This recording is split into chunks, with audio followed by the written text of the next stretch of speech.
So we are in now, right? All right. Are we ready? Yeah, I'm ready. Ready? Okay. Hold on. Give me 1 minute. Okay.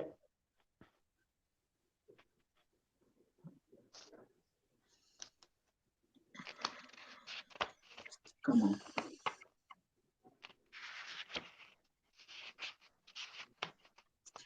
All right. So let's get started. So once again, we are WCC. We charge colonialism. So we are going live, and we are about to discuss reparation. As we all know, reparation is not a new trend.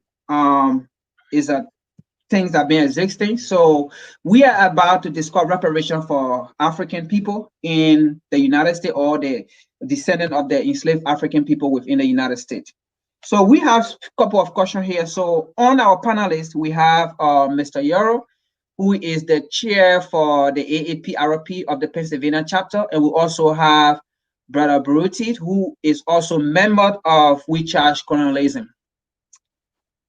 So getting into the discussion, the first question here is, I would like to, or our people would like to know, in a broad perspective, what does reparation means or include as it relates for the descendant of enslaved African people in America? So anyone can go first. Okay, well, maybe I'll go first. Thank you, gentlemen, for giving me the opportunity to discuss this issue with you. My name is Baruti. As Frank mentioned, I'm a member of WCC, but also I'm a guest analyst on a YouTube channel called DARK, and that stands for Diaspora African Renaissance Channel. So from my perspective, I look at reparations in a broad sort of way, but at this point, I think that 75% of the reparations, if we're talking about reparations for slavery and afflictions that have befallen African people at the hands of Caucasians, is going to be self-repair. I can deal at a later point with other types of physical reparations as things that would be given on a systemic level to us. But let me say this: it's already poisonous for our people to have to think about Mzungu people. When I say Mzungu people, I'm talking about Caucasian people, or what they owe us for centuries of horrible crimes against our people. However, it is what it is. But reparations are not promised from the Mzungu government. Okay, so our own actions proactively, in my mind, are more assured of us for empowerment. Having said that, I want to just talk at this point just about what I think self-repair initiatives should be. I'll just kind of list them. At this point, drop all Caucasian names and then explore, research, and adopt Bantu/African ones. We need to move toward the embrace of Ubuntu, which is an African philosophy about humanity, about how we treat one another, about kindness to ourselves and to others, and about community building. Think more about conflict resolution. We need to develop Pan-African ideas. One would be sort of engagement with Africa as a multi-level resource, the investment, tourism, concentration on STEM in terms of skills for yourself, your children, 3D thinking, three-dimensional thinking, out of the box thinking, not just linear.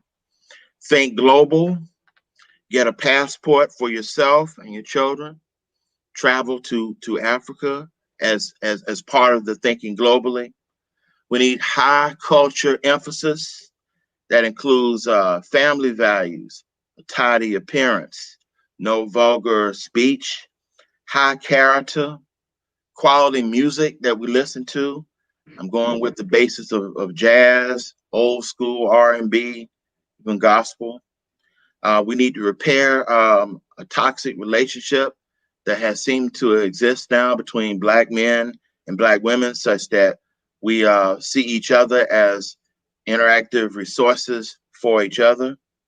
And also, let me say this, we need to also, I think, begin the plan of more intensely moving to the southern part of the United States that will facilitate optimum community building, economic power, political influence, quasi-autonomy, if we looked at it from a states' rights perspective. This is something that I've long believed in, but recently there's a book by a New York Times columnist, Charles Blow, called The Devil We Know, and he advocates that. And I think that over the long haul, that will be best for our people in this country, aside from repatriation to Africa itself. Having said that, the previous things I said before the mentioning of moving to the southern part of the United States, or increasing that trend already, the things that I mentioned before will help us to prepare to live amongst our people in terms of how we see each other, our own ideas of wanting to build community, amongst ourselves. We have to prepare ourselves mentally.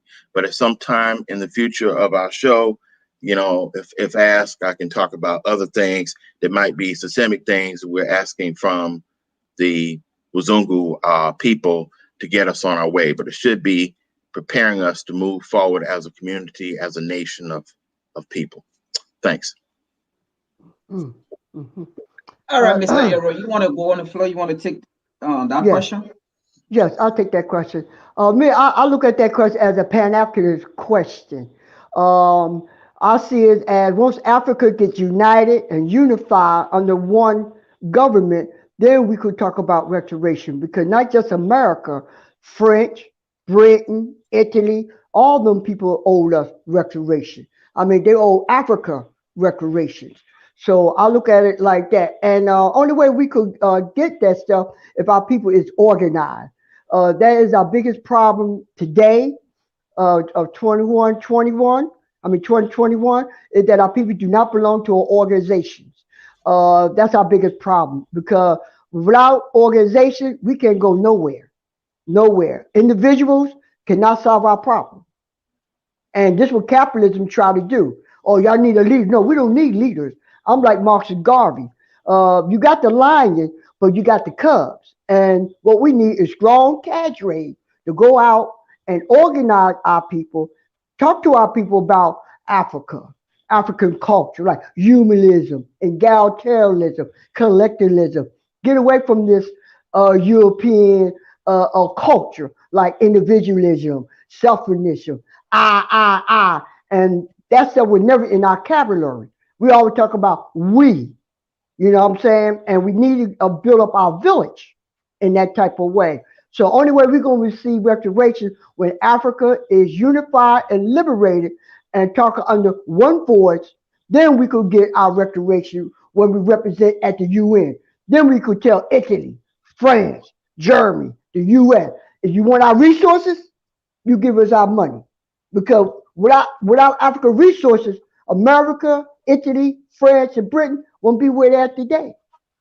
Why are we on this cell phone? It come from Africa. The laptop, Africa. That's all these resources coming from. And we got to get rid of that. So only way we're going to get rid of that is by joint organization, mass party, like Cabral said, we need a mass base, return to the source, like the brother talking about. Let's go back to our culture. Let's go back to who we was at one time. And that's why we need Pan-Africanism. Without that, we will never get restoration. We could talk in the blue, we will not talk reparations. African for that great contribution. So in other words, reparation for African, it doesn't just mean America paying dollars or money, but it also means we taking full control of our destiny, of what we have. Mm-hmm. All right, so getting to the next question. Why reparation for the descendant of enslaved African in America? Why is it necessary?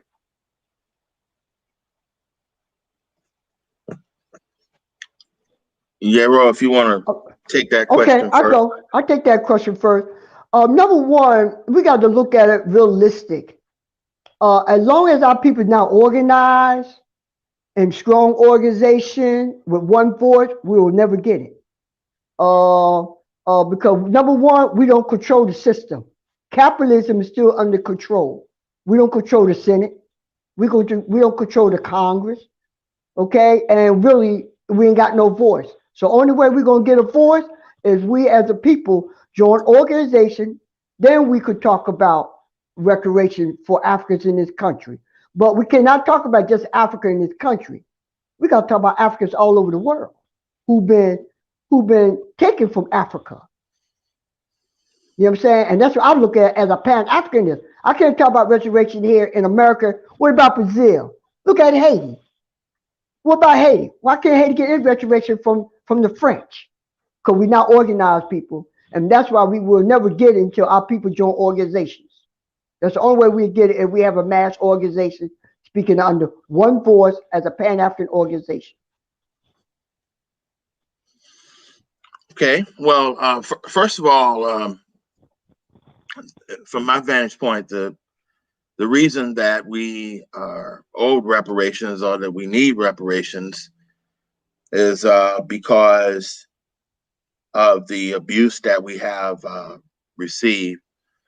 The major damage that Caucasians did to us was the removal of names, concept of God, physical freedom, and knowledge of self and knowledge of connectedness to Africa, along with the horrible abuses of slavery.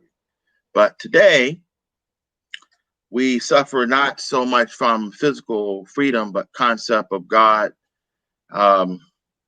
not knowing that we're African in some cases. And so I think that we should concentrate on those things. I don't disagree with Brother Yero regarding the wide complicity of all kinds of Caucasians, Arabs included, in the full nations that enslaved us, along with the help of sellout nations in Africa at that time, chiefs that helped to sell various African peoples to Mzungu, European or Caucasian. Okay, but having said that, I wanted to concentrate on what individuals can do and groups can do if we're localizing it right now to the United States. So I think that the things that I gave in the intro, I think that are doable things for repair of ourselves that put us in a better position of things we can do that's on a micro level that leads to the overarching comment that Yero made on a macro level. But really, reparations, even in self-repair, should be preparing our people to be our own nation, to be able to be empowered to go for that. I don't see reparations being given in any way or undertaken, whether it be on the mental aspect of the self-repair or physical things that are given, unless the purpose is for our people to establish our own people and nation and go forward. Even if we got systemic reparations from the Mzungu government, we couldn't be up underneath them and continue with it. It should be for the purpose of our own autonomy and sovereignty at the end of the day.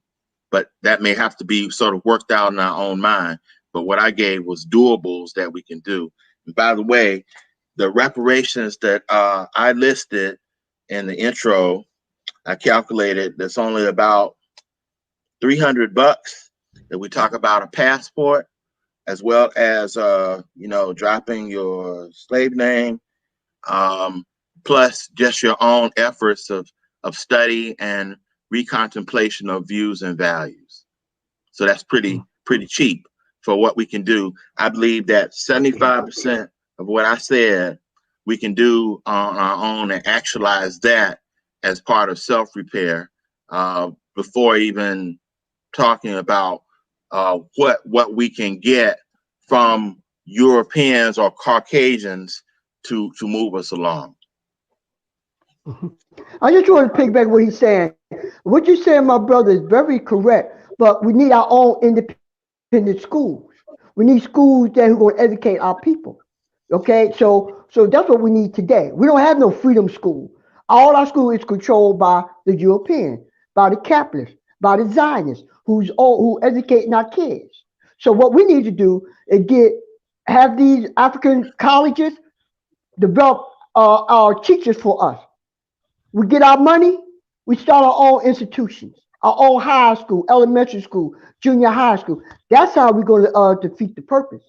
As long as we're under this capitalist system, our job going to be hard. So that's why we need organizations, so we're going to have our own independent school. We got the money in this country. Africans spend over $1 trillion a year for GOP on what? On hair. For example, the sisters spent over $3 billion on hairs and their nails. Who they give the money to? The Asians. Right, okay, that's our so we got to fault, re-education our people. But like I said, we got to re-educate our people, my brother. And the only way we're going to do it is we have our freedom schools, like the Black Panthers say. We need our own charter school. As long as we send our kids to these European schools, it would never happen unless we join organizations and control our resources in our own community. Okay. What, he went off? It seems so. Okay. All right. So we will go ahead while he's still trying to reconnect back to us. I think this topic is very interesting. I think this is something that we're going to continue with in the near future. Once again, this is WCC, We Charge Colonialism. So the topic today is reparation. So I'm going to get into the next question, and then when he come back, I will just repeat the question back. So the next question here is, we have here both sides, the Republican and the silent Democrat in Congress, saying that we owe no apology to Black people as regarding to slavery. Will reparation, in this case, will reparation ever be achieved or addressed in America? If yes, how and when? Well, again, I think the premise of the spirit of your question is getting some physical reparations or package of resources from the Mzungu government for our people or whatnot. And so I'm saying that's not promised. So therefore, what I'm saying is, for survival and uplift, we need to repair ourselves with our own efforts and actions that do not depend upon the Mzungu government. But if you're talking about systemic a package of resources in the way that you mentioned it, no, I don't think at the present time we're in a position to get reparations unless we were already connected to Africa in vital ways. I think dual citizenship and AU passport for diaspora Africans in the United States, let me just localize it, the United States right now, would help to bring that kind of political pressure, onto the U.S. government. Because first of all, we're talking about, in order for us to get these reparations that Black people would want from a physical level, the majority of white people in the United States would have to buy into that. It wouldn't just be the European-led government in order for that to happen. So we would have to be repositioned in a way of leverage that would facilitate that. And I think that that's where we need, African governments to be on our side, but we also need to be connected to the continent in ways, like I said, of dual citizenship, AU passport, which is a different thing that we need to be dealing with on an international level, and that would help to bring, pressure upon us, pressure for us to be able to exert, but not now at this point. Let me just say also that about 20 years ago, or a little more than 20 years ago, there was a white nationalist organization in the United States called Americans for Self-Determination. And at that time, the president of that organization, his name was Jeffrey Anderson, said that reparations is something that most white people in the United States abhor. They don't like the term reparations. They don't believe that they owe it because they themselves feel like they, as white people now, did not do the crimes against Black people. Their level of dislike for Black people is of such, they're like, reparations, no. But what he did say is that if there was the word arrangement, for example, and Black people heard that as reparations because that would connect with us, and white people heard that as a financial investment, that somehow or another, this would prod white people to be more engaged in this if reparations was linked to a separatist program. Now, at that time, the ASD, Americans for Self-Determination, suggested that there should be some negotiations between whites and Blacks about, territories into which people would move. Let's just say it was about 5 or 6 states in the South. Black people moved there, white people would kind of move other places, and therefore the United States was big enough for that type of, autonomous kind of situation, and therefore investment money would be to build up these Black areas. Plus, you'd have the state systems that we have now, and therefore that will be, a better way, and that affirmative action and things like that would not be in the white areas, but that the Black areas, we would have that. Now, if our people wanted to live together like that, I think that would be a better plan. I do agree with our moving to the South. I think that would help in what Brother Yaro is talking about in terms of, schools and the like. I think that's stuff we can do on our own. But since Brother Yaro is back, that's my thought so far, Frank, in terms of the question that you asked, and I'll turn it over to Brother Yaro for his input, even if he didn't hear all of mine as he was coming back into the chat space. All right, Brother Yaro, Mr. Yaro, before you went off, there was a question posted. So the question here is, I'm going to read again the question. The question says, we have heard both sides, whether Republican or Democrat in Congress, saying that they owe no apology to Black people as relating to slavery. In that scenario, will reparation ever be achieved or addressed in America? If yes, how and when? No, because number one, we don't control the power, we don't control the resources of America, and like I said again, if we want to be spoken to or let the capitalists hear our voice, then we need to be in organization. That's why I say I love Marcus Garvey. He had organized over 6 million Africans all over the world. He was a threat. The UNIA, he was just a threat.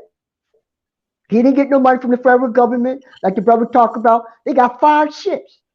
He didn't go to the white man for that. The people gave him the money.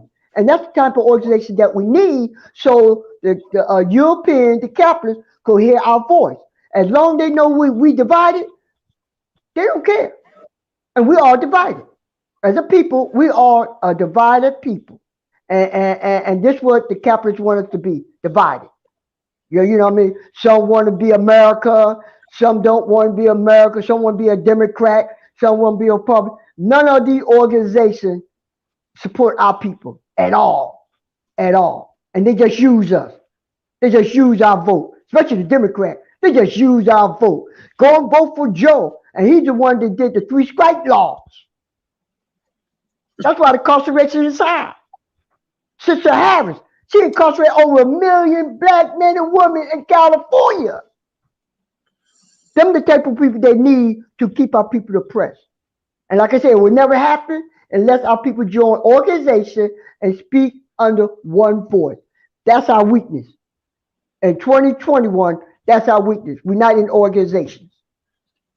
All right, before we can get to the next question, that brings me to my next question. But before we can get Brother Baruti, I think Tianin is asking for something. She said, I should ask you for the article reading.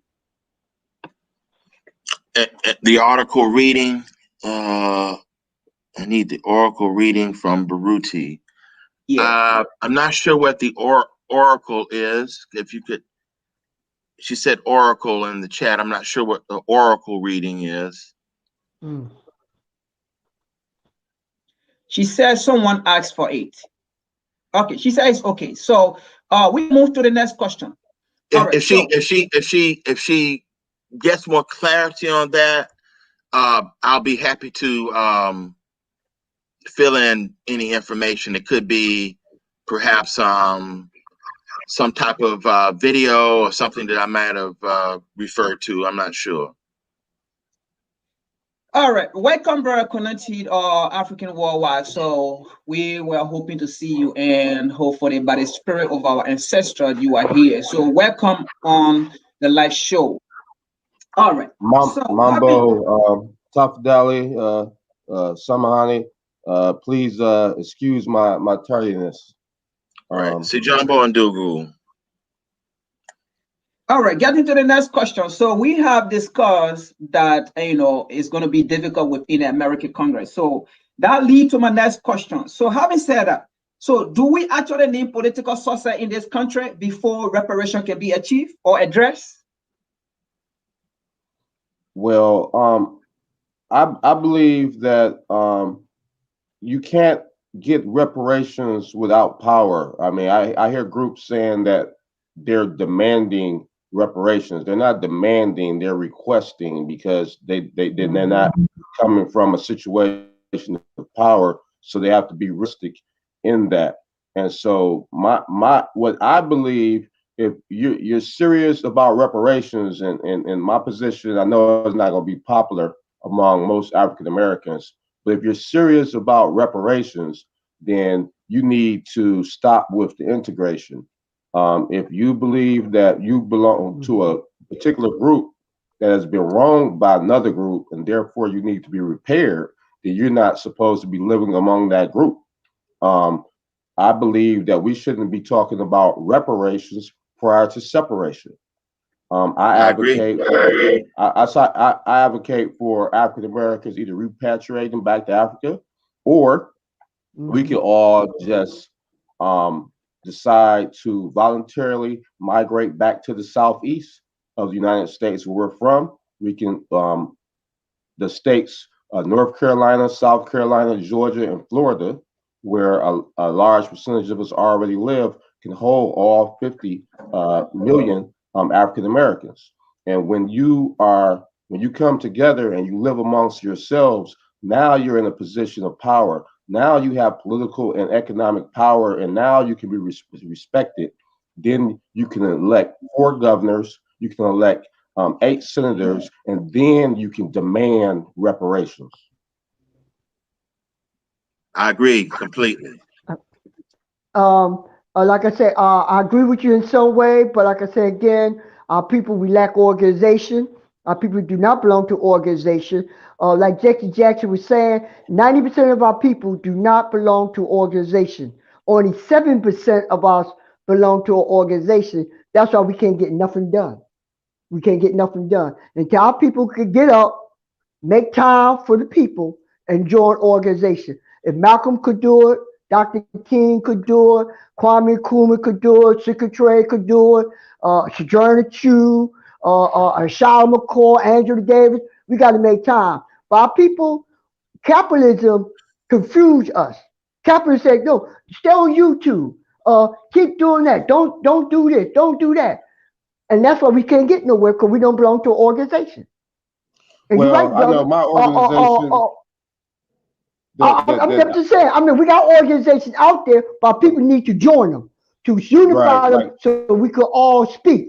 And that's our problem. We don't have that. These ideologies, though, a lot of times divide us. Like, most of the members of We Charge Colonialism, are of a socialist mindset, but every Pan-African isn't socialist. And in my opinion, I believe that we've proven as African Americans, not that I'm pro-capitalist, but I feel like that's the system that we're in, and we need to gain power before we can start changing economic systems. And we've proved time and time again that we can master capitalism, but what has happened is racism has destroyed everything we've created under capitalism. I mean, if you go to the African American Museum in Washington, D.C., they have all of the artifacts of the hundreds of towns that we built in this country that were destroyed. It wasn't just Oklahoma. It wasn't just Rosewood, Florida. We had these towns all over America. So it's been proven time and time again. I mean, I live in Detroit. We had a place called Black Bottom in Paradise Valley. They put a nonsensical freeway through our business district. And now that they've gentrified downtown, they're talking about filling in that extension of the freeway, which was never needed in the first place. So capitalism, we hear a lot of Pan-Africans saying capitalism. No, capitalism is not the problem. Racism is a problem. Because I know it's a lot of people in Black people who are talented, but for racism, we be running this country. I disagree with that. I think it's capitalism and racism is our people problem. Capitalism just exploit us. Only individuals exploit the masses, and we want socialism. And get back with you, my brother. I think that we need to get a united front. Those who think alike, like Pan-Africanism in Africa, we need to get together. We need to get an African united front. Instead of saying we got differences, we might have no differences, but we all have the same goal and about. We want justice for our people. Right. That's why Dr. King and Malcolm. That's why Malcolm, Dr. King came together because they Christian movement. No, they came together because we all in the same boat. And like I said again, we could come together. I don't care if you're a capitalist. I'm a socialist, but we're going to deal with that later. But right now, let's organize our people. Let's control the resources, and we don't control the resources. Under capitalism, you got to control the resources, and we don't. We don't control none of the resources in Africa. We spend more money, African. Okay, my last question. We spend more money for GOP than any other people around the world, and look at our community. Who get our money? The Asians. Okay. So like I'm saying again, go ahead, my brother. So Yero, so this is why I agree with Brother Konata when he said that practical plan is to move to the South, because as he outlined, even though I said earlier that I support such ideas, but when he pinpointed that to talk about various states, this is part of utilizing the system within the United States to more greatly, empower our people based upon learning to live together in areas where we would predominate. Now, that's not the sole solution, but it is a move forward.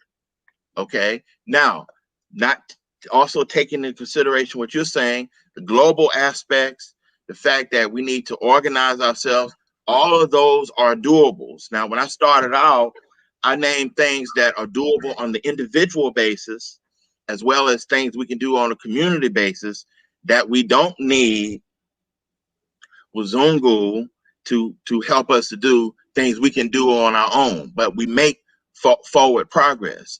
Now, I wanted to just say one thing, as I did mention that something that we do need access to Africa. We can invest on our own. We can go there on our own. I do believe that we do need dual citizenship in various countries, and we need an AU passport. That would be part of the international piece, not the soul of everything, but things that we can do, you know, collectively. I do want to point out, though, that all these things in synthesis help us to move forward. And I want to point out that it was very interesting. Last week, I appeared on a program on something called the BAIO Afghanistan program, and I was interviewing one of the show hosts about the premise of Liberia being a place that, you know, the African American population, for example, you know, should expand the infrastructure and should be, you know, engaged. And I was asking the brother who was on the show, his name was Jabari, you know, did he see himself, you know, as Liberian? You know, he said yes, naturally, because of the history and connection between Liberia and the United States. Liberia being a place where numbers of African people who had been formerly enslaved moved to help set up, you know, a colony or a settlement. All right. And what was interesting is he wanted to use Liberia. He said if Liberia were to come to the aid of the African American people and basically sue the United States government for reparations for itself, to expand Liberia regarding infrastructure, that would benefit African American people. And I agree, that's fine. But what was interesting is last night I saw a program called the New Dual Citizenship Issue, and it was being discussed by a person from Liberia who was talking with the host of a show. And he was saying that right now in Liberia, they're having a bill that's being assessed by the Senate and Congress there in Liberia, right? There was no mention of African American people being considered for dual citizenship in Liberia on any kind of basis. That wasn't even mentioned, period. And I listened to the entire 2-hour program.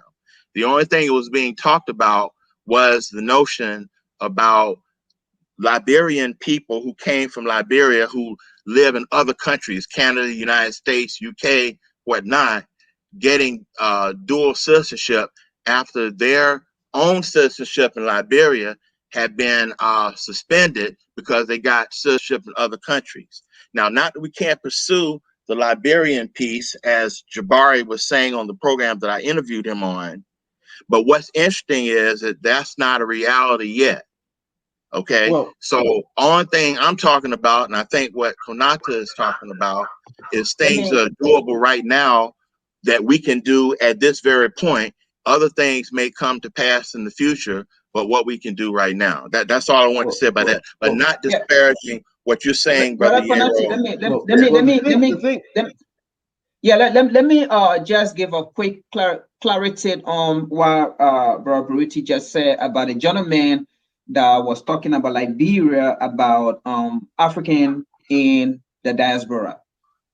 First of all, in the Liberian Constitution, it says that only Negro descent is in the Constitution. So I don't know that gentleman that was talking on a show. I don't know where he got his information from, but in the Liberian Constitution, it says only Negro descent can become citizen of Liberia. Non-Negro descent can now become citizen of Liberia. So that gave you the ultimate power. You as a African, whether you are born in Africa or you are born here, but our clause within our constitution, it make you, it provided a place for you in Africa, that is Liberia, to go at any time and claim your homeland. It said only Negro decent can be citizen of Liberia. So it's in the constitution. The only problem with that, Brother Frank, is also in the Constitution. And I understand this is to protect Liberia. They do not recognize dual citizenship. So there's no such thing as dual. So people they get confused the word citizenship and dual citizenship. Dual citizenship means that you can be the citizen of two different nations. How many of us that talk back to Africa are actually willing to give up our U.S. citizenship? Like me, people get mad at me because I say I'm American. I believe that's a reality, that I'm a legal American, even though I'm not the theological American. I'm a legal American because I was born here and I hold American passport. But how many people, if the United States said, we will give you individual reparations, we will give you a $500,000 check, but you got to turn in that U.S. passport, would do it? I will. I will. I will. Hey, you know what I mean? I'm a Vietnam veteran. If they gave me $1 million, if they gave me $500,000 and remove my student loans and I was tax free, I would set my damn passport on fire. Yeah. And to me, but get back what you said. I would never tell people I'm America. I just tell people I'm an African living in America. Period. Because I don't have no rights. Yeah, but you know what? You can't move around anywhere on the globe without presenting that American passport. So that's a legal reality. I understand what you're saying. I understand what you're saying. I use it for my benefit. Yeah, you know what I mean? I use it for my benefit. That's what I'm saying. It's just a philosophy. I used to say that a lot too, but that's really just a philosophy that we're not an ideology. We don't fit into that ideology, that we're not a philosophical American of everything as far as the American dream goes and all of that. But if you want to move around anywhere on this planet, unless you try to be like the Moorish Science Temple and come up with your own legal documents that probably won't work, you got to present that U.S. passport, United States of America passport, to move anywhere. And you know what? This is the only country that can bring you up on treason charges because you are legally American, and that's just a legal reality. If I may interject one thing, Brother Frank, just for the purpose of the viewing audience, the show that I was mentioning about Liberia as an example, not that we're focusing on Liberia, but I thought this was interesting. The show is called Focus on Liberia, FOL, Focus on Liberia. The two people that were talking was the host. His name is Anthony, Ansony, Sieh, Sieh. And the person that he was interviewing is a person by the name of George Lobo Jr., Lobbo Jr. And this person, Mr. Lobo Jr., is someone, as I said, who is part of the group in Liberia right now, or diaspora Liberians, who have been able to push this bill for review for the Liberian government to review about the dual citizenship issue. Now, when you mentioned, Frank, about, in the Liberian Constitution about only a person is Negro descent can be a citizen, that was actually brought up on the show. But the way it was brought up on the show was that they were saying that yes, that's true, but the so-called African-American population was not brought up in the context of the program. This was only in regard to, as I said, Liberians who had moved to other countries and had their citizenship revoked in Liberia, and they're trying to get the citizenship back, either as people who married someone else who was not Liberian and they had children, et cetera, et cetera. So I'm not saying that we couldn't pursue the issue about the dual citizenship, which would give greater strength to our people in the U.S. I was just simply saying that that's not promised yet. And even when the brother last week, Jabari, was talking about Liberia being someone that would come to our aid, apparently, you know, that isn't a conclusive thing right now. We might have to work on it. So I think that all efforts at this point have to be, if we're talking about the United States, what we can do right now that's tangible, though other things can be done in the future. Okay, yeah, let us get back on topic. We will discuss, that will be another discussion for another time. I will get into that more. I know, I even know George, I know Nobo or something. I know about him. So yeah, that will be another discussion for another time. All right, let's get back on track. So the next question here, I know we have already talked about it, but sometime last year, we were in DC to present some stuff and thing, and we were at Macron Expat, I believe, and we also marched to the White House. Now we have, I think we all agree about the issue of reparation in some other way. Okay, so the next question here, we already answered it, but I'm just going to give it out there. So does reparation in America need to be addressed or achieved by non-Black or African? Can you expand on that question a little bit? All right, so I said sometime last year we were in DC and we took a march in DC, and when we got there, we saw non-Black advocating for reparation for Black people. Now, and looking at the situation in this country, whenever Black or African people come out with their concern, it's never really taken serious unless other folks or non-Black actually step into it before it is being viewed or looked at. So the question here is, does reparation need to be addressed in America before it can be taken seriously by non-Black? Yeah, maybe so, but I want to go, perhaps, but I want to go back to something that Kunata said. Okay, so Kunata said, and I hope I'm not misquoting him, that reparations should not be for the point of integration. All right, we need to stop right there, because most of the people that are asking for reparations and these organizations asking for reparations, their intent is not sovereignty or Black people here building their own nation or going somewhere else where autonomous or whatnot. Their idea is for them to become, as they say, fully American and more integrated than they are now. It's just that whatever systemic reparations will give them that opportunity. So first of all, what a lot of people are asking for reparations, I think is faulty.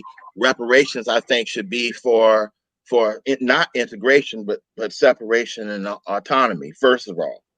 And so from my standpoint, unless we are people trying to move to some kind of thought pattern like that, whatever we want for reparations, as I said, I don't think that we're in a position to get them if we're talking about reparations from the Mzungu government, but reparations are possible for what we can do for ourselves. And I gave a whole list of things that we can do for ourselves that will only cost about $300, because most of reparations, I think 75%, will have to be our own mental repair, period.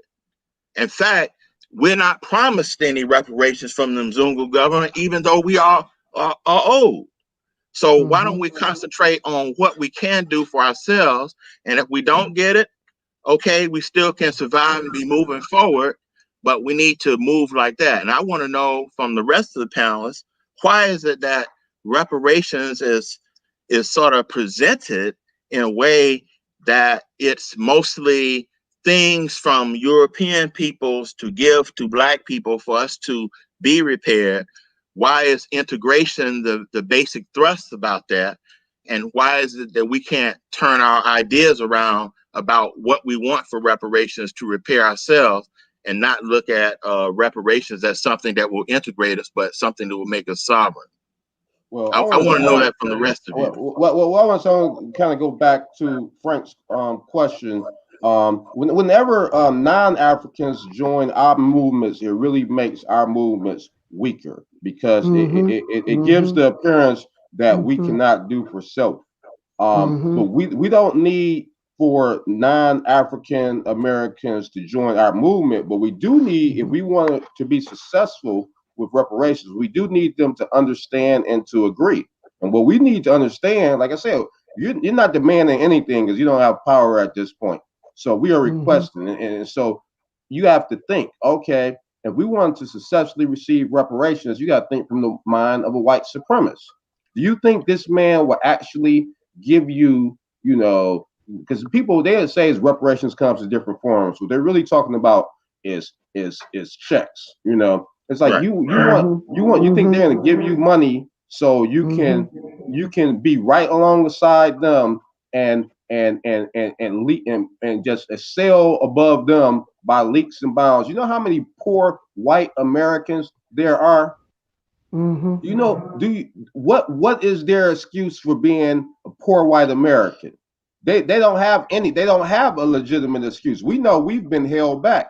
When you give reparations to African people, what you're saying is these people are great because but for, you know, slavery, sharecropping, Jim Crow, redlining, gerrymandering, and the like, these people will be in a better place. The poor white person, they have no excuses. And so what it says to the majority of poor white people, if the government ever agrees to give us reparations, is that you are a loser. So you think we're going to get these checks and they'll still live among those people? They're not going to agree to it. If I was a poor white American, I wouldn't agree to it. So we have to be realistic. We need, if we want reparations, we need to separate. All right. So Kanata, based on what you just said, why is it then that the majority of Black people are asking for reparations for the purpose of integration? Why is it that they're doing that? I think because they have a lack of understanding. One is master worship. They have Stockholm syndrome, and they can't get from under their oppressor, and they're schizophrenic. On one hand, you're saying these people have done me wrong, and they're doing me wrong, and they're consistently, historically done me wrong, and that's why I need to be made whole. But I still want to stay with them. That's schizophrenic. If you want to integrate, and then they must not be so bad. You must not need reparations if you want to integrate. To piggyback on what you said, man, I think that I agree with y'all saying, but I think that our setback was when Dr. King, and I agree with what Malcolm was saying, when Dr. King integrated us, we lost control of ourselves. And I think integration hurt our people 100%. And I'm like Malcolm. Malcolm said that we don't want integration. We want human rights. We want to treat it like a human being. And every time these Europeans get involved in our movement, I'm like Malcolm. When you put cream in your coffee, it get lighter and lighter and lighter. And look at the Black Lives movement. It started as us. Them Europeans took control. Oh, get these cop cameras. They got cameras, and the cops still don't go to jail. They still don't go to jail. So, like I said, I agree with you, brother. We don't need their assistance. We don't need this. We could do it ourselves. And if you look at your history, look at African history, way back before the Europeans, we was a strong people. And we all strong today, and we join organization, and that's our biggest problem. In the United States of America, we do not belong to an organization, bro.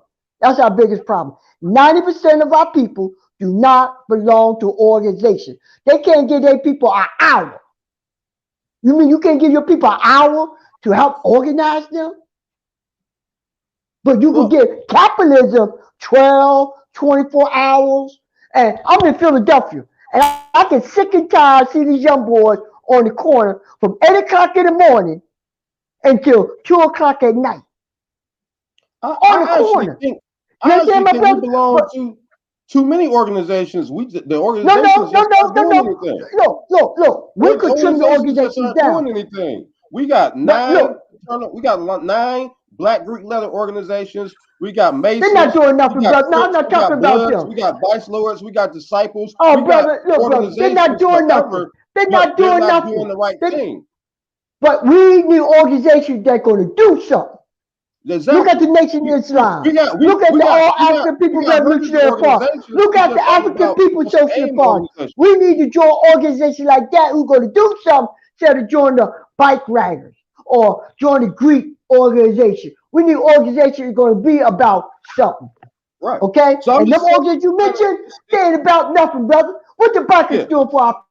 Nothing. Right, that's what I'm saying. We have a lot of organizations. The church ain't doing nothing. Organization. It's just, what are these organizations doing? What is the goal of the organization? That's what we got to know. They go. If they don't have no goals and objectives, they don't join them. Don't join them. That's what I'm saying. Don't join them. If their organization don't have no goal, no objective, no ideology, nothing, don't join them. Don't waste your time. Okay, I will not waste my time to join the Democratic Party. I will not waste my time to join the Greek organization. I will not waste my time to join organizations that don't do nothing for my people. Okay, Yero, I got a question for you. Yeah. Okay, so you're saying to us, okay, we need to join organizations that are constructive and progressive for our people. Correct. I agree with you. But within that, do you agree with Konata's point that if we're talking about reparations, that the goal of reparations for whatever organizations are articulating it have to be sound? So do you agree with him that reparations should be for not for integration, but for our people to have our own autonomy and sovereignty? Of course, African. I'm an independent African. Of course. I want us to be independent. I don't want us to be a part of the Democratic Party or whatever. I want us to be an independent people. Okay. So since you agree with that, let me finish this for a second with him. So since you agree with that, then it seems like the first thing would be that the organizations that are constructive need to be saying what you just agreed with Konata on. And most of these organizations that are asking for reparations are asking for integration. This is why when we come to, as Brother Frank's question was sort of around, the idea that non-Black people are getting involved in the reparations issue, because the non-Black people are thinking that the majority of Black people need them and want them as part of an integrationist piece for reparations. So this is the reason that they think this is because we're not saying that we want reparations so we can go for ourselves. Black people are saying they want reparations for the furtherance of integration.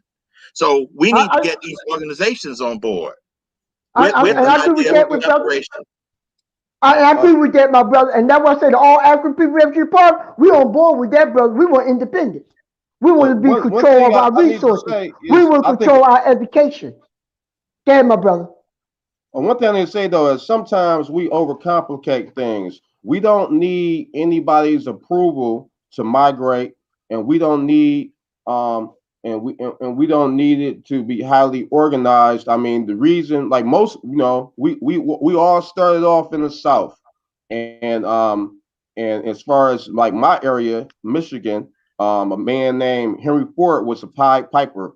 He announced that he would pay $5 a day to anybody, regardless of their skin color, and that's why Detroit is the blackest city in America now, because of that. Nobody had to get together and say, oh, let's all move on this particular day.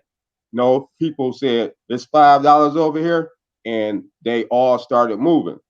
And then when I was in college, Atlanta became real popular on the hip hop scene. They had an annual picnic there called the Freaknik. The Black College Radio Conference was down there. People from Detroit was visiting Atlanta. And when we were all in college, we were like, we're gonna move down south. We're gonna move down south. And now the Detroit population, even though it's still like 80% Black, it's going from over 1 million from when I was a kid to 700,000. Do you know where those people are? Majority of them are in Atlanta now. Some are in Vegas, some are in DC. The vast majority is in Atlanta. So it's just a matter of fact of getting everybody on board. It's just socially. Like you have all these social media platforms. All people have to start doing is saying, I'm moving down south, and just move there. It don't take the government's approval. It doesn't take any mass organization. All we need to do, it doesn't cost a lot of people. If you got a super good job, then you might not want to leave. But how many of us have super good jobs? Majority of us are struggling anyway. If you struggling in New York, you struggling in Cleveland, Milwaukee, Chicago, Toledo, Buffalo, you need to be headed down south. All right. Great contribution. And I can see in the chat, I can see as well our viewer are contributing. I can see all their messages coming and stuff. So thank you so much for listening, and thank you for your contribution as you continue to write. This is WCC, We Charge Colonialism. So our topic today is on reparations. So if you want to know more about WCC, you can check our website, wechargecolonialism.org. Or you can send our Gmail account, email to our Gmail account, wechargecolonialism@gmail.com, and we'll respond to you. Also, check our Facebook page, subscribe, share, and like. All right, getting to the next question. Our next question here is, we kind of touch a little bit. So the next question is, why reparation is an issue or not man in America, in the American Congress, but then in no time, they can pass $1 trillion stimulus check bill. Is it because it will only apply or benefit Black people? I mean, you have to be respected. We know that the money is there. I'm no mathematician, but they have the money to give every African American $500,000. They do. It maybe not every African American, at least every African American adult. They have the money, but it's a matter of respect. I mean, all these people, they say, "Oh, we're not going to vote for Democrats. We're not going to vote for Biden." And he laughed at you. You still voted for him. And then the first day of office, he signs all of these executive orders, and then not a single one of them mention your Black ass. And then and now and we just continue to do that. So we have no respect. We have zero respect, and that's what it's all about. You have to. That's right. And then people will come to respect you. If you don't do for self, you don't love yourself, then people aren't going to love and respect you. They're going to always put you on the back burner. As long as you are up under them, you're going to always be on the back burner. People talk about how crazy Kanye West was, but a Black man ran for office, and y'all voted for a white man. So you get no respect. So like I said, So I'm gonna say real quick. Go ahead, brother. Go ahead. Go ahead. After you. Go ahead. I'm gonna say. Go ahead, my brother. So Kanata, I wanted to ask you real quick before Brother Yero comes in. I wanted to ask you. So you're saying that that our own actions and attitudes are making us appear as a people who don't get respect and don't deserve respect. So can you give us 3 to 5 things that you think that Black people in the United States, African people, should be doing to garner respect amongst ourselves and to others? We need to be independents or form our own party. We do not need to belong to the Republican or the Democrat Party. We need to buy Black whenever possible. I know sometimes that is very difficult. I mean, I've had very bad experiences trying to find Black contractors to repair my home. But we have to do what we can to. You always have to say, can I spend my money with a Black person first before I spend my money with anybody else? And then we need to live. We need to live amongst each other, and we need to have each other's back. It's like it's hard to be a Black leader when the people don't have your back, Like when King was alive, you know, because the first thing the opposition tries to do is they try to destroy your character. They go on a character assassination. Then they try to find a reason to lock you up. And then if those two don't work, they can't character assassinate you, and they can't lock you up, then they kill you. And that's why they had to kill King, because King had the backing of the people. They couldn't character assassinate King. They didn't have nothing to get him on no serious prison time. You know, the only thing they were locking him up for was protesting. So then they had to kill him. But black folks, a lot of times, you know, black folks will stick our neck out. And then people won't even support us. You know, when Colin Kaepernick took a knee, you know, you still can't get black people to stop watching the NFL. Since Colin Kaepernick took a knee, I haven't seen the damn Super Bowl, and I never will. I'm permanently done with them. Now, if you know, the one time Puffy was talking about buying the Carolina Panthers. Yeah, you get a majority-owned black team, then maybe I'll start watching the NFL again. But and this is not about the NFL. It's just about us supporting each other. We need to support each other. I saw one video where it was like a factory where this Mexican guy got fired, and people felt like he shouldn't have got fired, and the whole factory shut down. They all just walked off the damn job. Yep. Black people, we don't do that for one another. We be like, oh, HR just called him in. Oh, act like you don't see that. Keep typing. Yep. So we have to back each other up, and we have to split our money amongst each other, and we have to live together.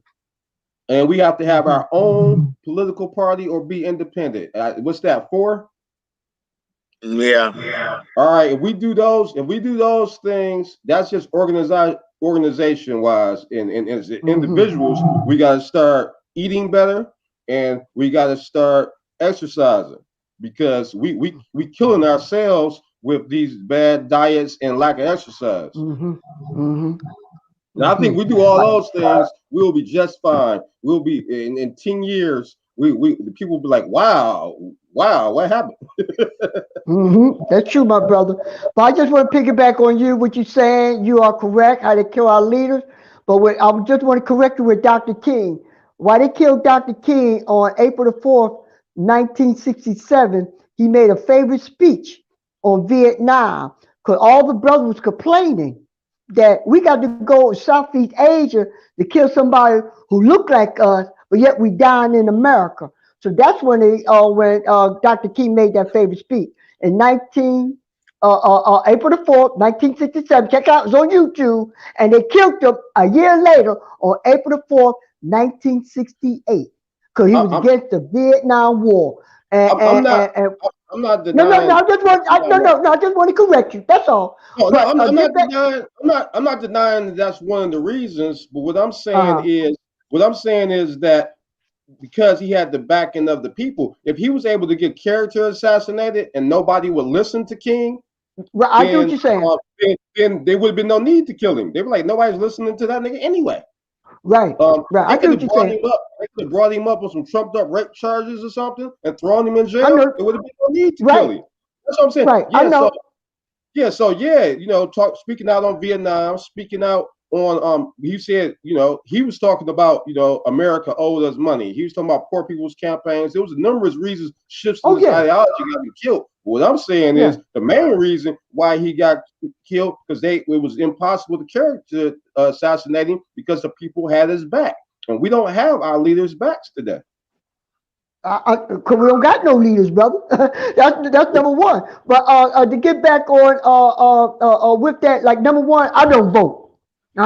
So my conscience is clear, because my people died for this vote, and I'm gonna use my vote wisely. I'm like Farrakhan. If I don't see nothing on my agenda that affected me, I'm not going to vote. So I'm not going to use my people's vote to somebody to come and tell me, yo, vote for the Democratic Party, or they're going to save you. No, I'm not. Look at my community. What have they done in the last, 50 years in my community? Nothing. So I don't vote. I don't vote at all. So you don't vote locally? Do you vote locally? I don't vote at all. I don't vote at all, my brother. Because number one, Oh no, no, I know, Because but it's my conscience. your It's my mayor conscience, and your brother. city council and all of them, they have a direct pact on your daily life. If you No, mad they about, don't. No, they don't, brother. yeah, If they did, like we got a black commissioner, cop commissioner, all white cops would go to jail. And we got the city council, all black, all our school system would be real nice, real educated. But they're not for our interests. They're but all the interest for the just look at Zionists and the history. Just look at Democratic. history when those entities was all white, and what we got. But Hey, brother, they did if your trash, colonialism. They, if look, your brother, trash they don't got a reflect, black face. They got a black face, look like me, but yet they ain't doing nothing for my people.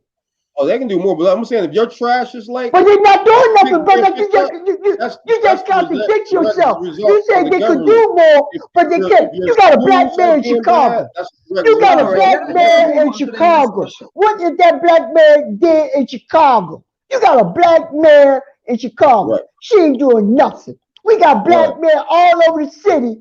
They ain't doing nothing for our people. So again, we got to be very careful that we got people that look like us because they're going to do something. They are controlled by the capitalist country and the capitalist system. They will tell them, no, you do what we tell you to do. And they say, yes, boss. Yes, boss. Let's go like back. I said again, brother. Let's go back to Like Atlanta. I said, my conscience clear. I like to use Atlanta as an example. Before they had the international airport, the mayor of Atlanta said, look, in order for you to build this international airport here, there's going to have to be a certain percentage of local people that have jobs. And so the white people came back and said, we can't even find any black people to build the airport. You know what he came back and said? You know what? We know how to build driveways, and the airport is 75% a big driveway. And so they brought in that airport, and they got their percentage of black jobs, and now Atlanta is basically the black Mecca. And the state of Georgia, they just elected some black senators. They almost got a governorship not too long ago. So no, you can't say that. When black people you have to be involved in local and state politics and work your way up. And Atlanta and Georgia is a perfect example of how local politics put black people in the driver's seat. Right. And We like I need said good again, brother, governance. white folks do not go to jail when they shoot our people. When they shot that brother in Georgia for jogging, the white folks vigilante killed that guy. They had not went to jail. So like I said, I agree with you said, brother. They give us a little band-aid here, little band-aid there to look good. But look at the whole mass of Atlanta, they still suffering. Look at all our people, we still suffering. We still suffer. We don't control nothing. All we did is figurehead. Now, when we get our own independent black organizations to go out and vote, then we get results. Like I said, I don't support. But right now, we don't get the result because the Democratic Party control our black leaders. They control Obama. Look what Obama did to Gaddafi. Look what Obama did to Gaddafi. And look at Libya now. Suffering because what Obama did. A brother. Think about the past. Brother killed Gaddafi, brother. So we got to be very careful. But we got to be very careful, brother. Be very careful. We had a black president who killed a brother in Libya. And look what Libya is down today. It's suffering because who? Obama. And look what Obama doing. I'm not a racist with gay. Obama did more for the gay people than he did for his own people, brother. So come on, brother. Come on. They just give us a figurehead. They just give us a figurehead, brother. Well, we got to look at it. I don't vote for the brother. So I'm clear. They don't do nothing, brother. You show me a city who all patrol. What did black people ask Barack Obama to do? He couldn't do nothing. He couldn't do nothing. Did we ask him to do anything prior to voting for number Barack one, brother. Obama? Brother. He couldn't do nothing. He got the black people vote. He got the black people vote, but he didn't do nothing. Demands for our vote. But he didn't do nothing. Barack Obama, did we make any demands for our vote? Brother, he didn't do nothing. We didn't ask for anything. We don't have to make no demand. Brother, if you get 84% of your people vote, you're supposed to do something. No, every group. He ain't do that for our people, brother. Every group. You got a black face, brother. And number one, you didn't vote for Obama. You didn't vote for Obama. Your delegate vote for Obama. Your delegate vote for Obama. You didn't vote for Obama. Listen to this, brother. Before anybody commits their vote to a candidate, they meet with that candidate and they says, this is what we need for you to do for us. And that's why as soon as these candidates come into office, they immediately go to work and fulfill those promises that they were made to the people that said they were going to vote for them. And that's why I'm saying this last election, when we went to sleep, Trump was winning the election. Then when they counted the so-called urban vote, Biden was the president. Milwaukee, Atlanta, Philly, Detroit, they counted those votes. They said, oh, this man is president. Then the first day of but we didn't ask for nothing. We didn't ask for nothing. And then the first day of his office, he signs all these executive orders. They have nothing to do with us. When Barack Obama was running for office, black people just wanted to see a black face. Black people didn't say, well, we vote for you, brother. We need you to do A, B, C, and D. He just was recently in an interview and they was asking why, he never addressed reparations. And he said, well, because basically he feared white backlash. That's black people basically saying, shit, I'm scared. I'm more afraid of the white people than I'm afraid of the black people. So it's like we have to back leadership. We have to be demanding of black leadership, and we got to hold black leadership speak to the fire. And then when the man comes at black leadership, then we have to support black leadership. We don't hold black leadership feet to the fire, and then we don't have their back when they get persecuted. So it's not just about the vote. It's what you do. You got to demand something for your vote. And then when these people get in office, you got to hold their feet to the fire. Anybody that criticized Barack Obama, they start calling them Uncle Toms. When Travis Smiley and Cornel West went on a tour trying to explain what Barack Obama was not doing, black people dismissed them and called them haters and Uncle Toms. So that's why Barack Obama didn't do anything. We have to be demanding of what we're going to get to our vote. When these people get in office, we got to be able to critique them and hold their feet to the fire. And then if they get in trouble with the establishment, we got to have their back. We don't do that stuff. So then they get in office and they become puppets. You'll be a puppet when your people don't have your back and your people didn't even have sense to ask nothing. And then if you get critiqued by other black people, they're called Uncle Toms and sellouts and haters. And that's what happened. All right, great discussion. Let's get on the next topic. We're gonna have more of this coming in the near future. And as we are already discussing, we already have another topic that will be in the making for discussion. All right. The next question here is reparations seen as a threat to the American Congress in that it will give some competitive power to black people to compete with the descendants of the slaveholder who are factually living the legacy of slavery? I'm sorry, I didn't get the beginning of the question. Is reparations seen as a threat to the American Congress that it will give some competitive power to black people to compete with the descendants of the slaveholder who are factually living the legacy of slavery? I'll let somebody else answer first, and then maybe I'll be able to grasp the concept of the question better.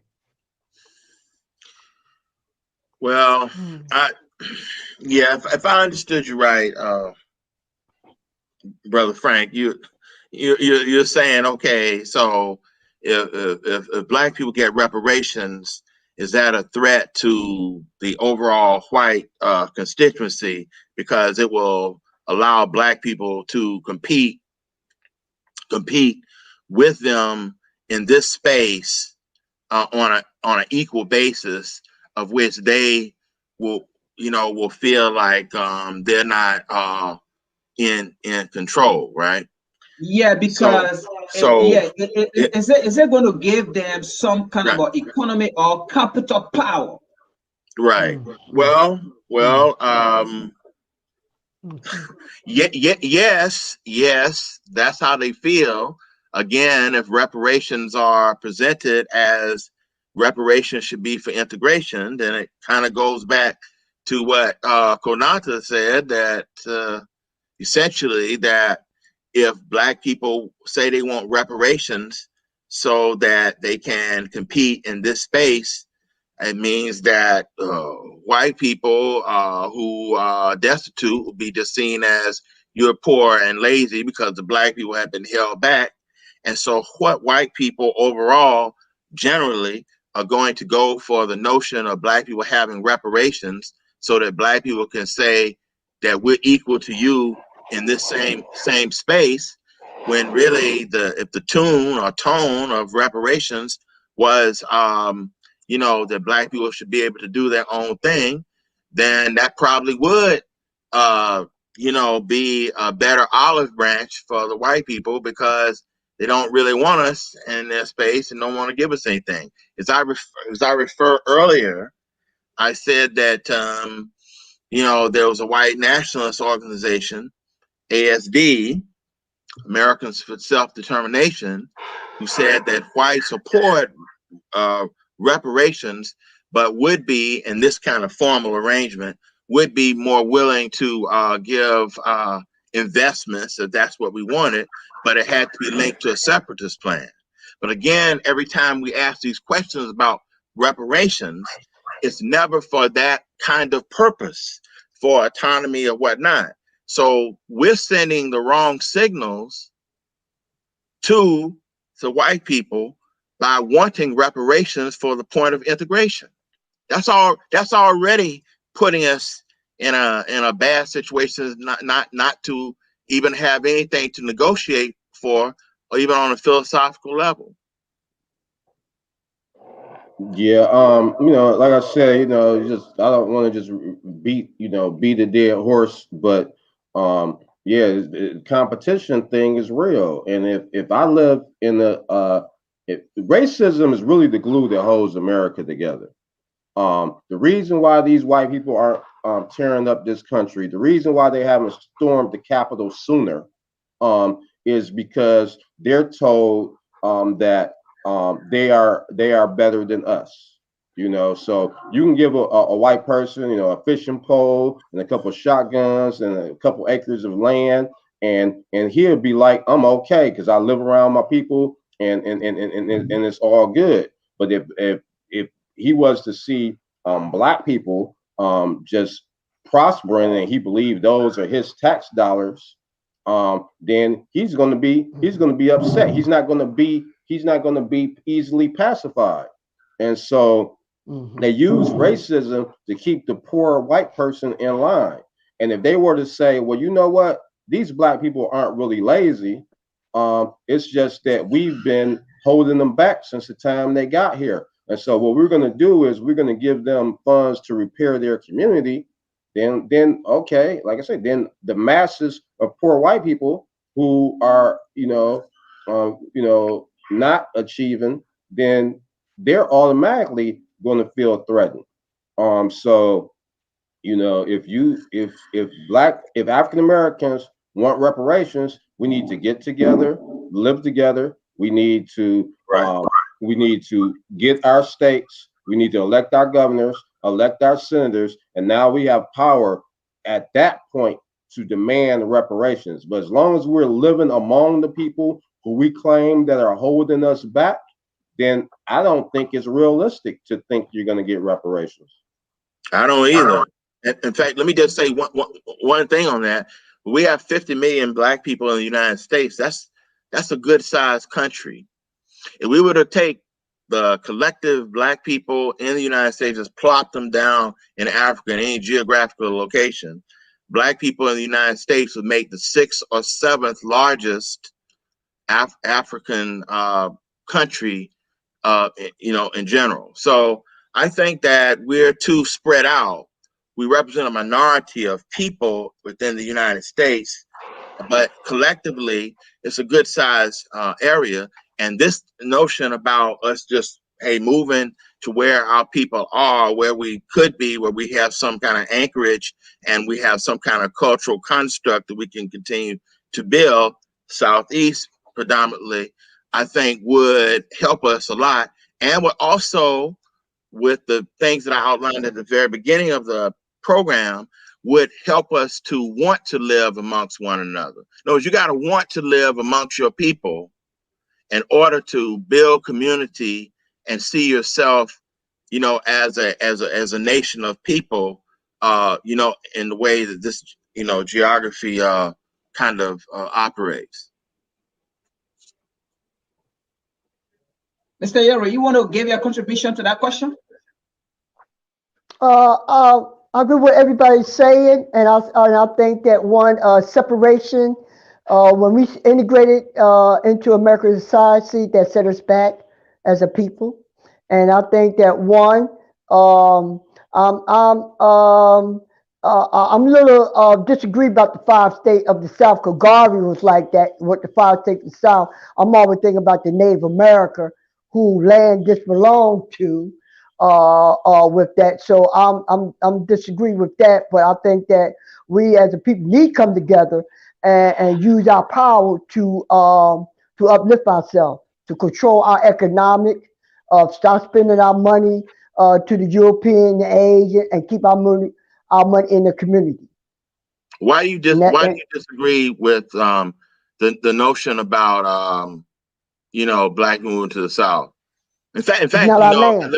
It's not our land. I mean, we already live on the space. Let me finish, African. I mean, people always say that, but we forget there was over 120 million Native America living in the U.S., all over the U.S. And I'm never going to forget that.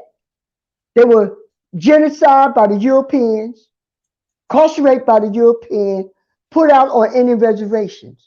Then here we come, snatch us from our homeland, our resources, our land, and we built. We built up South Carolina, we built up Georgia, we built all the South Fork. Then when the Civil War came, Lincoln said, I want y'all to come up and build the North Fork for economic reasons, not for our freedom, for economic reasons. Okay? That's not what so Lincoln said. Oh, yes, he did. Oh, yes, he did. He did for economic reasons. No, let me finish, brother. No, let me finish. Abraham Lincoln wanted to unite the North and South for economic reasons, not to free us. Not to free us. He made that statement. Let me finish. Let me finish. Then I'm going to let you talk. He did that for a reason, for economic reasons. Because the South was making money. The North wasn't making no money. So what he did is say, look, I'm going to unite y'all for economic reasons, not to free the slaves, for economic reasons. But we're scared. We did all that. He signed the Declaration of Independence, and the Jim Crow laws came. We migrated from 1910 up to 1925. We migrated to the north, like New York, Philly, Baltimore, Detroit, Chicago. They call it the Windy City, where a brother founded Chicago. So we migrated because of the Jim Crow laws. Now they call it the ghettos. Now we depressed. So again, Dr. King, I'm going back again. Dr. King set us back when he integrated us into this capitalist, racist society. But brother Earl, I just have this. But like I said, this is not my land. I was just born here. This is not my land. I will never have no tie to this land. This is the Native American land. Earl, if they want me to stay here, I will stay. I just have a question, Brother Earl. If African American people move to the South, how many Native Americans will we be displacing? No. I want to ask them, can we use y'all land? I'm not just going to move to the South. I'm going to say, look, y'all, can y'all support us like they did during slavery? They came and got us. Say, yo, y'all could come and escape to our land. So I want to do the same thing to them. If I come to the South and migrate, this is their land. Are the Native Americans? Oh, yes, they are. Yes, they are. They are some. You got some in South Carolina. You got some in Florida. You got some in North Carolina still living. You got some in Alabama, but they in what you call it, the like a ghetto setting, like they got us in a ghetto setting, so you don't have contact. With us moving there, would it displace them? Oh yeah, oh yeah. Number one, this my land, and number one, we ain't gonna have no control over the land.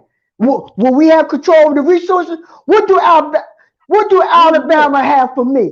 Just agricultural land. Do they have any technology for me? Do they got any resources? No, they don't. All they got is agricultural land. First of all, I'm talking about black farmers. Black farmers. You know that. I'm telling you something. You know what that guy from South Carolina say? You know what that guy say from South Carolina say about the black farmers? That they just passed a bill. Just passed a bill. That the senator of South Carolina said that's restoration. We just gave the black farmer restoration. We gave them $20 million so they could help save their land. Okay. Okay. This the governor say. This not my land, brother. We have technological minds, and so we can build our own technology. We don't have to ask, if the technology is somewhere already. I mean, so we can build our own technology. And like I said, right now, the way the way the situation is right now, Native Americans do not live in large mass in the Southeast. They do not currently control it. And if we stay like we are, we're not affecting them. And if we were to move there now in large mass, we are not affecting them. The migration of African Americans to the Southeast will have zero effect on the Native American population. Yeah. But where we gonna live there, brother? You gonna build houses? We need houses. We need schools. We need all that if we're gonna move to the South.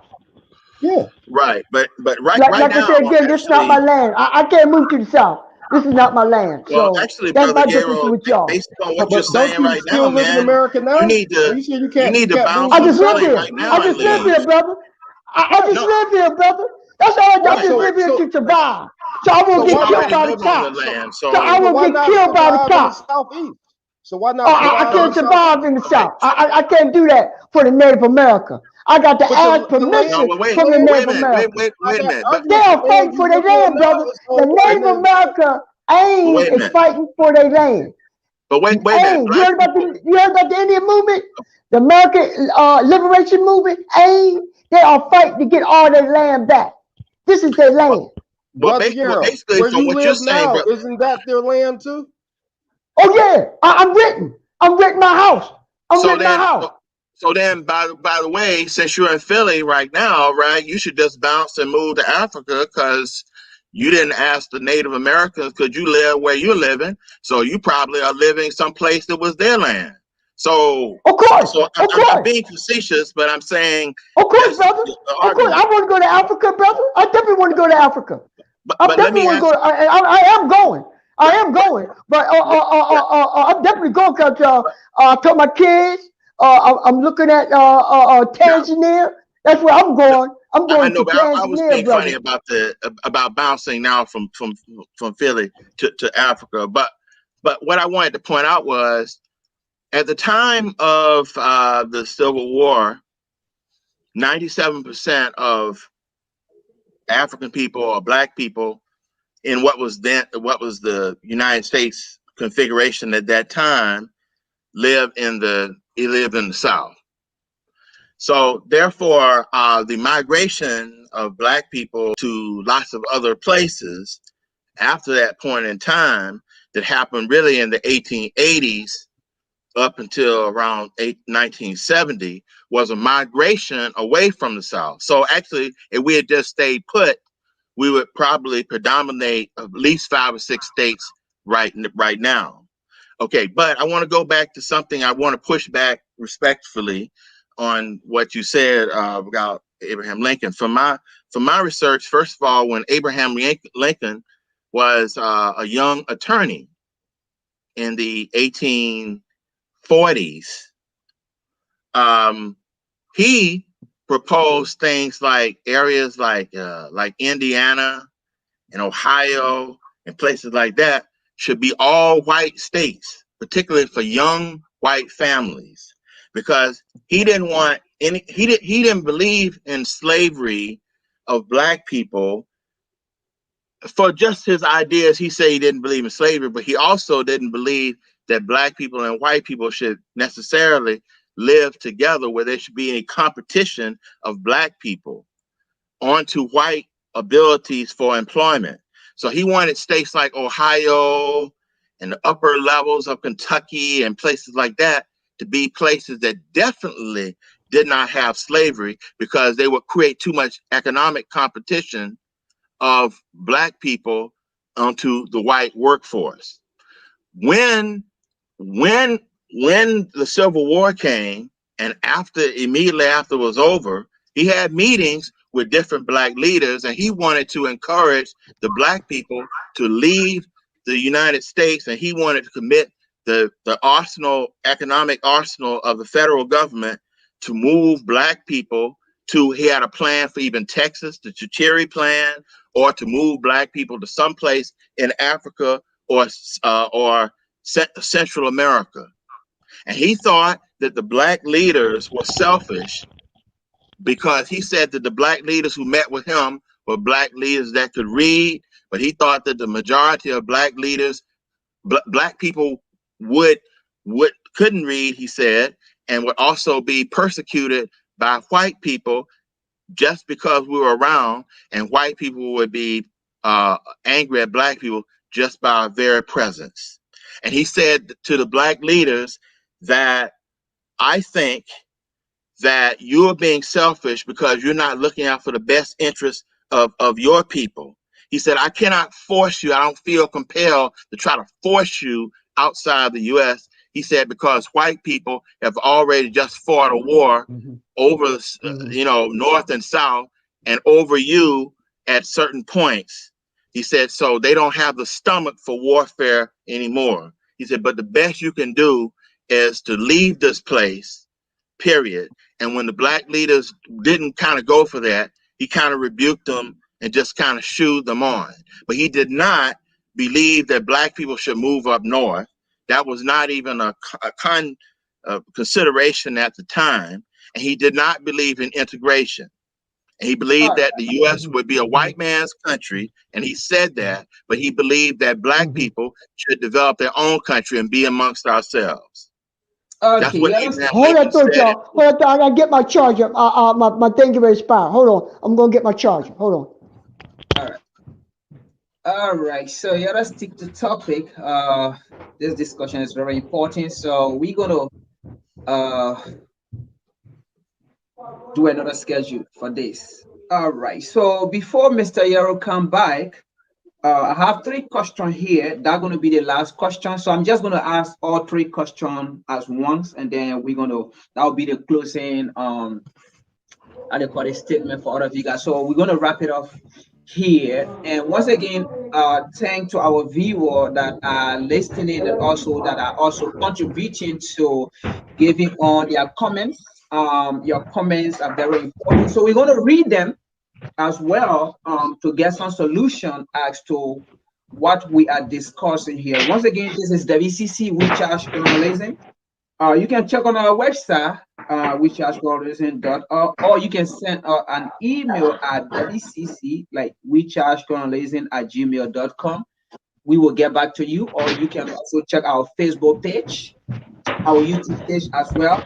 You can subscribe and share. So anytime we go live, you're going to see us. So I have 3 questions here. I'm just going to ask the 3 questions, and then that's going to be the closing thought or the closing statement for each one of you guys. Okay. And then we can cut it for the day. All right. So the last 3 questions here is, should the issue of reparation be a priority in the liberation struggle, or should we prioritize other issue first? That's the first question. And the next question here is, how can African people strengthen their reparation claim globally? And the last question is it any other way that we can fight reparation other than the methods we are using to present to the American Congress? So you can answer any way you want to. Okay. I think the same thing. You know, I think I'm like I said, I'm beating the dead horse. I think in order to get reparations, we have to have separation in order to successfully get reparations. As far as globally, I mean, in my opinion, but a lot of these black people don't identify as African. But in my opinion, all African Americans need to seek citizenship somewhere on the African continent. We need to have a connection with our homeland. Every other group in America has a connection to their homeland. We need to be advocating for them, and they need to be advocating for us. We need to be having influence on American policy, international policy when it comes to them, and then they need to be having policy influence over their leaders as it pertains to the U.S. And we have that connection that will help us get what we are deserve. But we're not going to be able to obtain anything in our little global, our little tribal groups. I mean, what we're fighting against is pan-Europeanism, and that's why pan-Africanism is the only answer.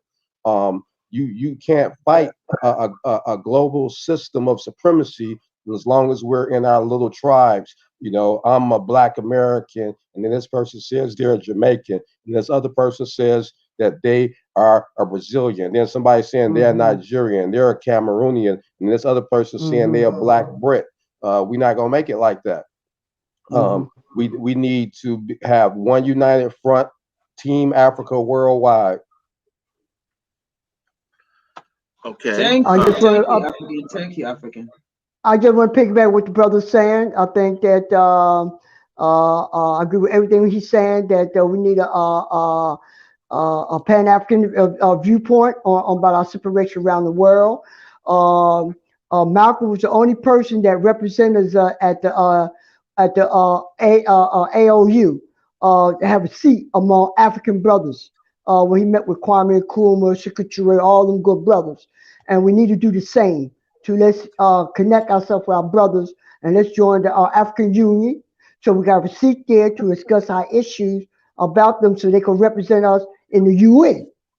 So and only way we're gonna get restoration that we got to have one voice in the United Nations and have a strong organization or Black United Front to address our issues.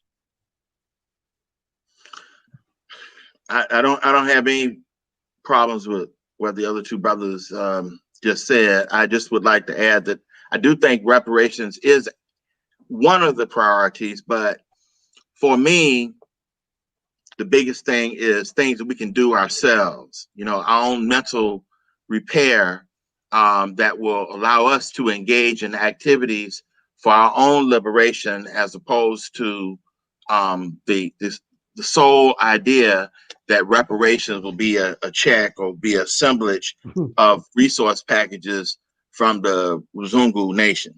I do believe that we should consider ourselves to be African people in the United States and to link globally with other African peoples. So we have a micro agenda and a macro agenda. Alternative methods for reparations, I agree fully with what Konata was saying, that we need to seek dual citizenship, repatriation in African countries for that type of leverage that will make our situation better if we're talking about the United States. I do want to end with one thought, which I think will be interesting. Right now, if we looked at the Congressional Black Caucus, and you know, Black people go to them, you know, from various states and constituencies and ask them, well, can't you get this thing done for Black people? Can you get this done? They can always make an excuse and say, well, I couldn't get this done because the Republicans wouldn't let me do this, or I didn't have enough votes from the Democrats, or I didn't have enough white support, or whatever the case may be.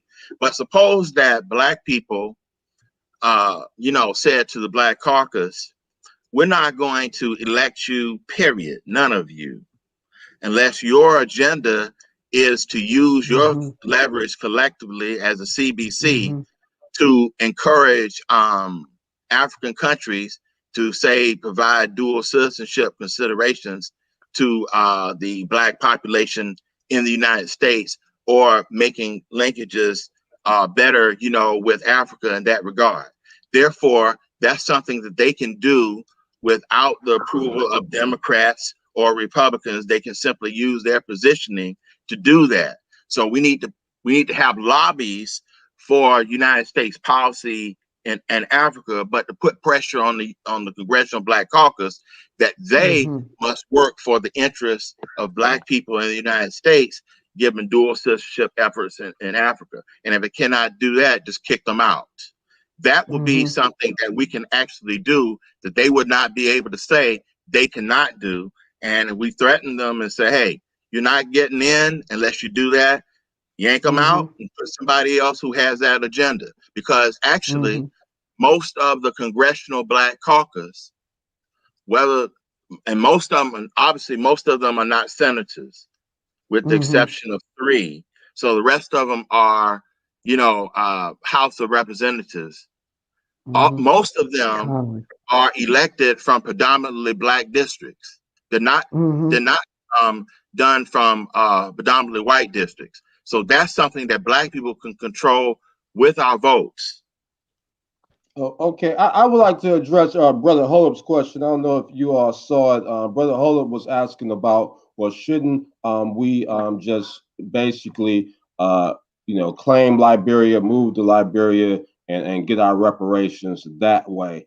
On a short answer, I would say that would be excellent. However, I try to be a practical person.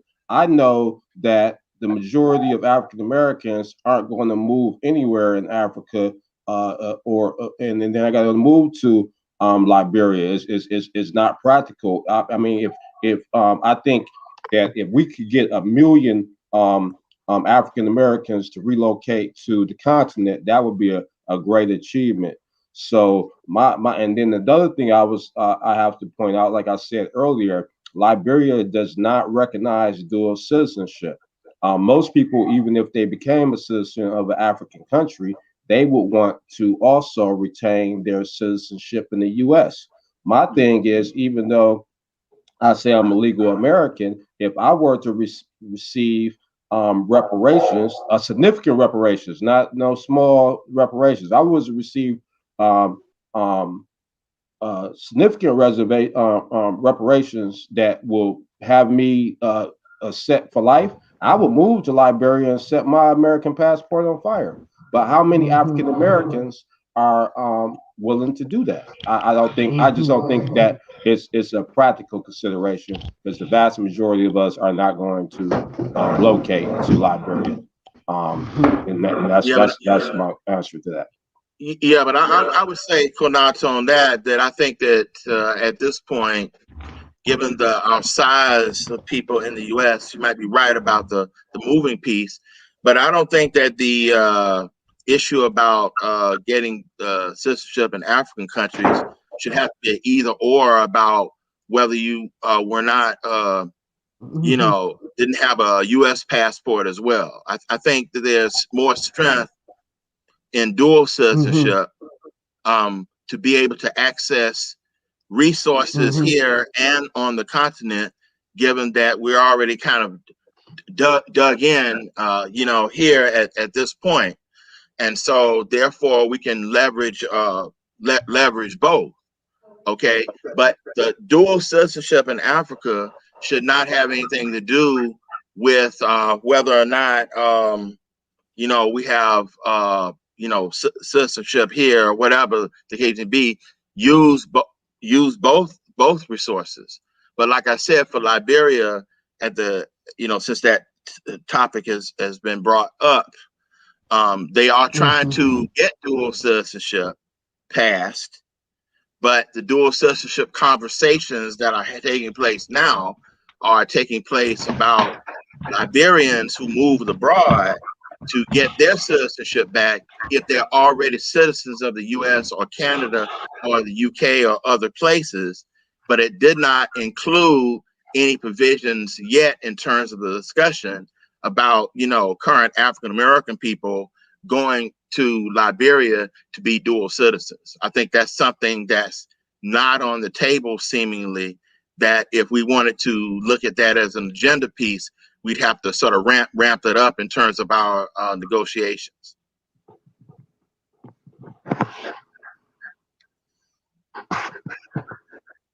Okay, thanks so much to all of the panelists for this great discussion, and also to our viewer, and thank for posting your consent and your contribution as well. Like I said, we're going to read your contribution to this discussion, and we have more discussion coming out, and so we encourage you to check our page, our Facebook page, which are Colonizing, and also our YouTube page.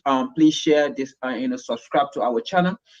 And also you can send an email at wechargecolonizing@gmail.com, or you can also check our website, wechargecolonizing.org, and you can read so much about us, and you can also donate, don't forget. And also we have the Just a Beg initiative there, or you can read it, and also if you have interest in it, you can become a member and also pay your monthly due. Once again, thanks so much to our panelists. Any final thought, and then we can close up.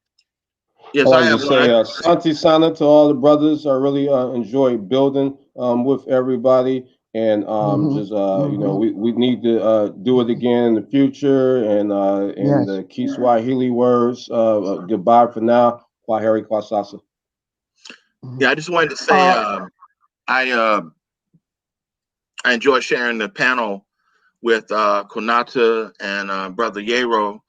And Frank, thanks for having me and having us on for convening the program.